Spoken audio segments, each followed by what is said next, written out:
I think in the short run, India has different issues than some of the industrial countries that are laboring under huge debt loads and very weak growth. In India, some of the problems have to do with stabilizing inflation, bringing it under control, bringing our large current account deficit under control, bringing our fiscal deficit under control. All these are part of macroeconomic stabilization, but the growth potential, I think, is far greater than industrial countries, and looks to be something that we can harvest for the next 20 years if we play our cards right. So I don't think anybody in India is pessimistic about our capacity to grow if we do the right things.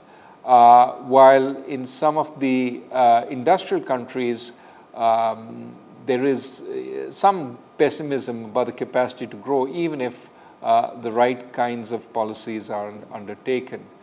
In India, the fruit are low-hanging in many ways. Just building out the infrastructure will create an enormous amount of growth.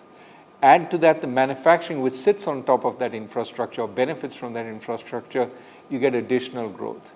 Add to that our young population which is entering the labor force, you get yet more growth. And finally, add to that the capacity to do things more cleverly than we've been doing it, to move up the skill chain, the value-added chain. I think all those will add to growth. So I have no doubt that if we do the right things for the next 20 years, India will create growth. And remember, India is already a $2 trillion economy. A $2 trillion economy which is growing at 7-8% a year is creating an enormous amount of additional growth, which can be a source of growth for companies across the world.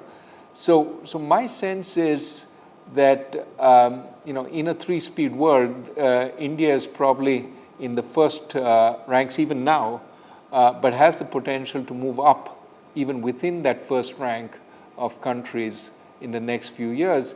Again, it's important we don't become complacent. It's important that we do the right things to stabilize the problems that we're faced with today, but I have no doubt that the problems are fixable.